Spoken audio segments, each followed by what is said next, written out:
Hey guys, I'm gonna get to this review in just a second. I just want to tell you guys sorry that I haven't made many videos lately. My computer has broken down. I'm using a separate computer in the meantime. My computer will be fixed in like the next month or so sorry about that.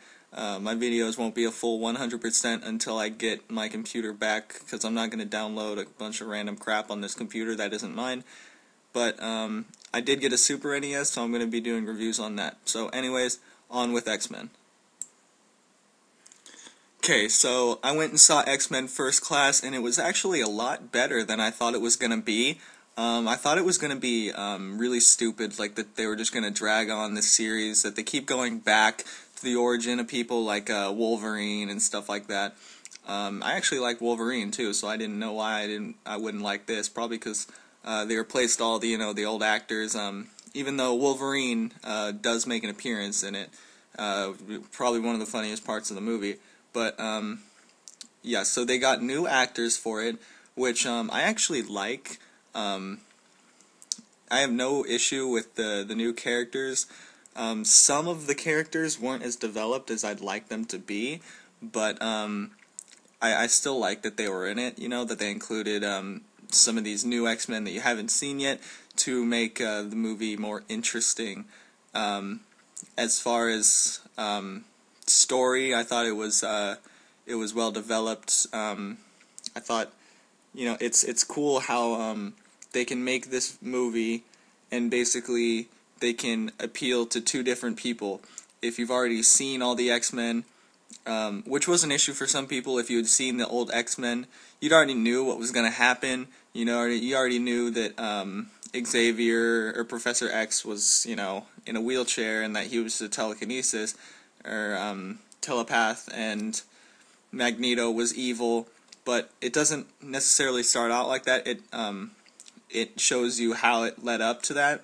So it is like the prequel of prequels as far as X-Men goes, because it goes back as far as it could possibly go.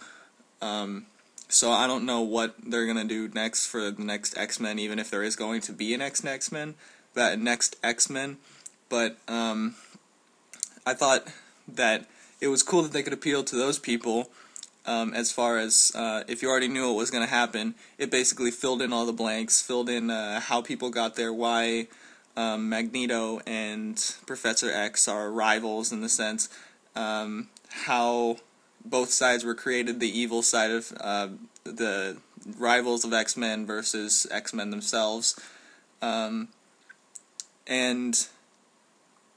what else? And the other group that they appealed to, the people who have never seen an X-Men movie. So it basically introduced X-Men, made it interesting enough for people to want to go see the rest of the X-Men films. I actually went home and I watched the first X-Men after seeing this, and it made me want to watch the first one, so I did. As far as the actors' performances, I think they did fantastic. I didn't see anything wrong with what they were doing. They were doing a very good job for new actors in an X-Men movie. But yeah, they were just fantastic. Let's see, what else? The story, kind of. I don't really know how to explain it. It doesn't make a whole lot of sense why the bad guys are after these guys, of course, at first, really. And the bad guy in this film, he isn't really as developed, again, as I would like him to be.